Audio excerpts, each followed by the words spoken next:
আজ ২০ জুন বিশ্ব শরণার্থী দিবস। ২০০১ সাল থেকে জাতিসংঘ শরণার্থী সংস্থা ইউএনএইচসিআর এর উদ্যোগে বিশ্বজুড়ে পালিত হয়ে আসছে এই দিনটি। বিশ্বের অন্যতম অবহেলিত ও বঞ্চিত জনগোষ্ঠী রোহিঙ্গাদের অধিকার রক্ষা এবং মানবিক সহায়তায় নানান উদ্যোগ নিয়ে কাজ করে চলেছে ডাক্তার মোস্তফা হাজেরা ফাউন্ডেশন।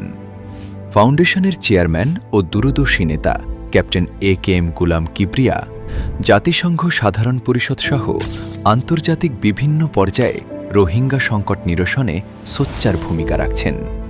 সম্প্রতি তিনি জাতিসংঘ মানবাধিকার সংস্থার সঙ্গে এক যৌথ সংলাপে একটি মানবিক পৃথিবী গড়ার জন্য আহ্বান জানিয়েছেন। শুধু তাই নয়, গত ৫ থেকে ৭ মে কক্সবাজারের কুতুপালং ৯ নম্বর ক্যাম্পে দ্বিতীয়বারের মতো আয়োজন করা হয় ৩ দিনব্যাপী এক বিশাল মেডিকেল ক্যাম্প। ক্যাপ্টেন কিবরিয়ার সরাসরি তত্ত্বাবধানে এই ক্যাম্পে ১,৪০০-এরও বেশি মানুষ বিশেষজ্ঞ চিকিৎসকদের বিনামূল্যে চিকিৎসা সেবা নিয়েছেন। পাশাপাশি তারা বিনামূল্যে প্রয়োজনীয় ওষুধ এবং ডায়াবেটিস ও উচ্চ রক্তচাপ পরীক্ষার সুযোগ পেয়েছেন।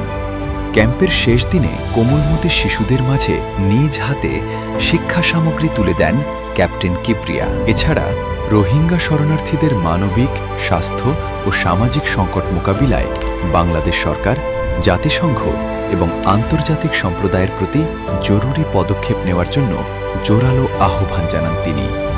শরণার্থীদের সম্মান মানে শুধু সহায়তা নয়, তাদের পাশে দাঁড়ানো, তাদের কণ্ঠস্বর হওয়া।